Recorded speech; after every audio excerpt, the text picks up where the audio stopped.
Hi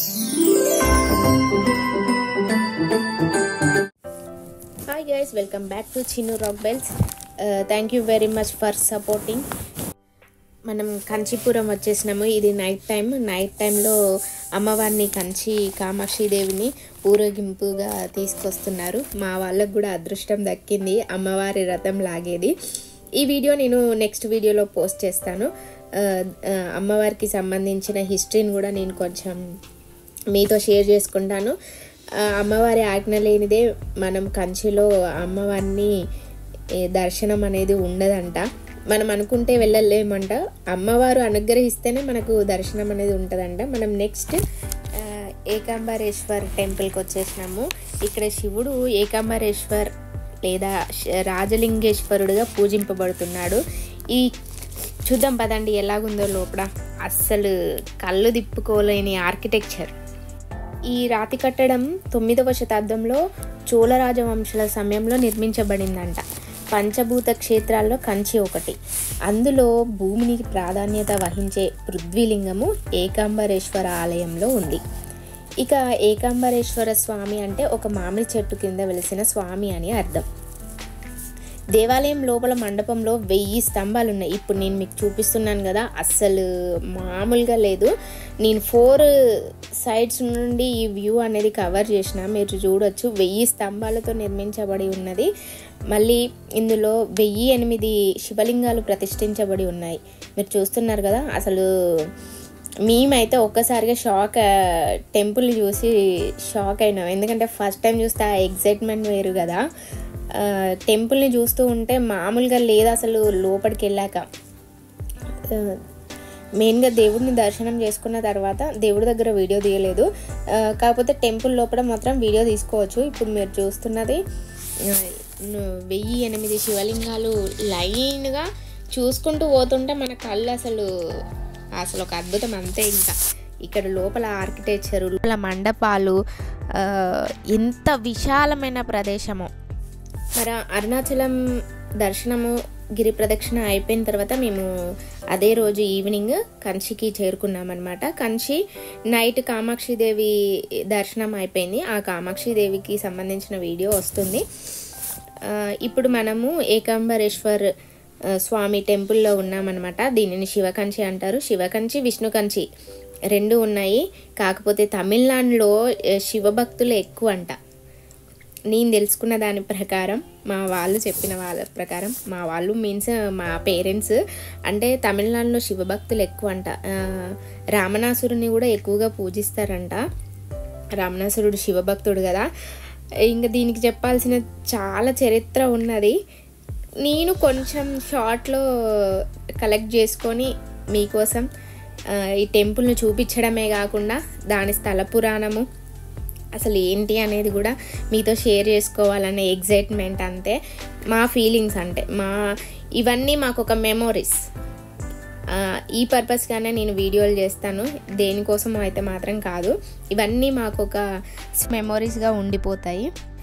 ఇప్పుడు మనం దేవుడి దర్శనం అయిపోయిన తర్వాత లోపల ఇంకొక మండపం ఉంది. ఆ మండపం లోపల నుండి ఇంకా కిందికి వెళ్తే అక్కడ మామిడి చెట్టు ఉంది అన్నమాట. మామిడి చెట్టుకు 4 కొమ్మలకు 4 రకాల రుచులు గల కాయలు కాస్తాయండి. సంతానం లేని దంపతులు ఈ చెట్టు కింద పడిన కాయలను తీసుకుంటే వాళ్ళకి సంతానం కలుగుతుందని ఇక్కడ భక్తుల విశ్వాసం. అలాగే మనం ఆ చెట్టును ముట్టుకోవడానికి కానీ పట్టుకోవడానికి కానీ వీల్లేదు. అక్కడ అయ్యగారు మనకు చెప్తూ ఉంటారు అన్నమాట. ప్రదక్షిణ చేసుకొని రావడం. ఈ మామిడి చెట్టు కింద పార్వతీ పరమేశ్వరులు పార్వతీదేవి కుమారస్వామిని ఒడిలో కూర్చోబెట్టుకొని వధువరులుగా దర్శనమిస్తున్నారు. కామాక్షి అమ్మవారు మామిడి చెట్టు కింద మట్టితో శివలింగాన్ని ప్రతిష్ఠ చేసి ఆ ఈశ్వరుణ్ణి పెళ్లి చేసుకుంది అని చెప్తున్నారు. ఇక్కడ మనకు తెలుగులో కూడా రాయడం జరిగింది. నేను చెప్పాను కదా, తమిళ్, హిందీ, ఇంగ్లీష్, తెలుగులో కూడా రాశారనమాట. అప్పుడు మేము చదువుకున్నాం, కానీ కరెక్ట్గా లేదు చదవడానికి. ఇక్కడ తెలుగులో కానీ తెలుగు మీద పట్టు ఉన్నప్పుడు మనము ఎంత బాగా రాస్తామో. ఇప్పుడు సపోజ్ ఏంటంటే మనకు తమిళ్ రాదు, తమిళ్ యొక్క ఏమిటి సెంటెన్స్ మనం కరెక్ట్గా రాయలేకపోతాం కదా, ఇక్కడ కూడా సేమ్ మాకు అలాగే అనిపించింది. మన తెలుగులో కూడా సరిగ్గా రాయలేదు, అది చదవడానికి కూడా కొంచెం ఇబ్బందికరంగా ఉన్నది అనిపించింది. ఇంగ్లీష్లో హిందీలో మాత్రం బాగా రాశారు, మరి తెలుగులో ఎందుకు అట్లా రాశారో మాకు అనిపించింది, అట్లా నాకైతే అనిపించింది. That is my personal feeling. ఇక్కడ మామిడి చెట్టు కింద ఉన్న గుడిలో ఈ అమ్మవారిని ఈశ్వరుణ్ణి మనం చూడవచ్చు. ఈశ్వరుడే ఈ చెట్టు రూపంలో ఉన్నారని ఇక్కడ భక్తుల విశ్వాసము. అందుకే ఈ చెట్టును ముట్టుకోవడం కానీ తాకడం కానీ చేయకూడదు అని అక్కడ అయ్యగారు స్ట్రిక్ట్ రూల్స్ చెప్పాడనమాట. ఇంకొకటి ఏంటంటే ఇది పురాతనం చెట్టు అని చెప్తున్నారు, కానీ ఈ మనం చదివిన దాని ప్రకారం తెలుసుకున్న దాని ప్రకారం ఏంటంటే ఇక్కడున్న చెట్టు బెరడు మాత్రం అదొక గాజు దాంట్లో పెట్టి భద్రపరిచారు అని ఇక్కడ దేవస్థానం వాళ్ళు మళ్ళీ అదే ప్లేస్లో చెట్టును పెట్టారు అనేది ఒకటి ఉన్నది. మరి అది ఎంతవరకు నిజమో అబద్ధమో మనకు తెలియదు. నేను చదివిన ప్రకారము, నేను తెలుసుకున్న దాని ప్రకారము ఈ విధంగా ఉంది. ఏది ఏమైనా ఆ దేవుడు ఆ చెట్టు రూపంలో ఉన్నారు అని అంటే మనము మనస్ఫూర్తిగా మొక్కుకోవాల్సిందే.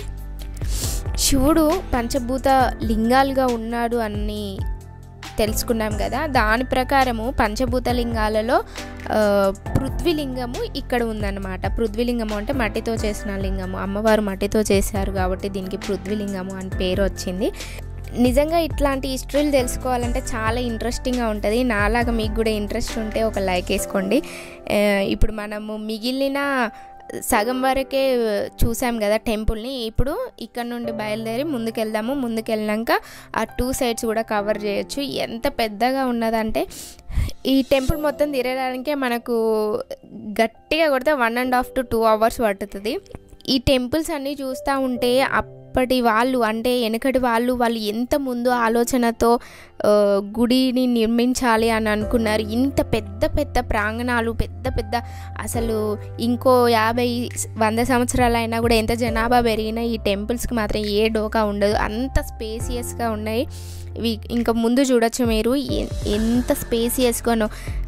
కనీసం ఒక 1000 మంది వచ్చినా కూడా అసలు ఏం డోకా లేదు. అంత విశాలమైన ప్రదేశాలు, అంత విశాలమైన కట్టడాలు, కూర్చోవడానికి కానీ అసలు లైటింగ్ మీన్స్ మీరు చూడలేదు. గుళ్ళోకి వెలుతురు ఎలా వస్తుందంటే వాళ్ళు మధ్యలో పెట్టిన సీకులు ఉన్నాయి.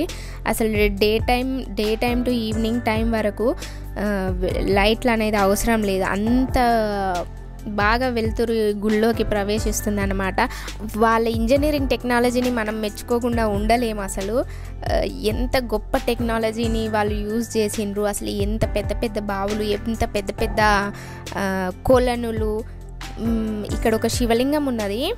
అసలు ఆ శివలింగానికి నార్మల్గా చూసినప్పుడు ఏమనిపించలేదు, దగ్గరికి పోయి చూస్తే అసలు శివలింగంకి చిన్న చిన్న లింగాలుగా చెక్కబడి ఉన్నది. అసలు వండర్ అనిపించింది అనమాట. మనము దగ్గరగా చూడాల్సింది అంతే. చూపించాలనే ప్రయత్నం అయితే నేను చేస్తున్నాను. ఇక్కడ చాలా బాగున్నాయి అసలు కళ్ళు తిప్పుకోలేకుండా మనం వెళ్ళిన దానికి ఒక సార్థకత ఉన్నది అని అనిపించుకునేలాగా ఉన్నాయన్నమాట టెంపుల్స్. మేమైతే అన్నీ చూస్తూ వెళ్తూ ఉన్నామన్నమాట. ఇక్కడ బయట టెంపుల్లో వీడియోస్ కానీ ఫొటోస్ కానీ తీసుకోవడానికి ఏం అబ్జెక్షన్ లేదు, తీసుకోవచ్చు. మనం చూడడానికి వచ్చిందే టెంపుల్ ఒక ఆర్కిటెక్చర్ ఎలా ఉన్నది, టెంపుల్ ఎలా ఉన్నది, దాంతోపాటు మీకు కూడా చూపించాలి.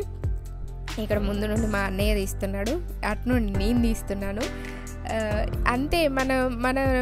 మనకు కావాల్సిన అద్భుతమైన విషయాలు మన ఫోన్లో బంధించాలనేది ప్రతి ఒక్కరికి ఉంటుంది కదా, మీకు కూడా ఉంటుంది కదా. ఇందాక నేను చెప్పాను కదా, వెంటిలేషన్ పర్పస్గా మాట్లాడుకుంటే చూస్తున్నారు కదా, అసలు లైట్లు గిట్లు ఏం వేసలేవు, పైనుండి వస్తున్న వెలుతురే అదంతా.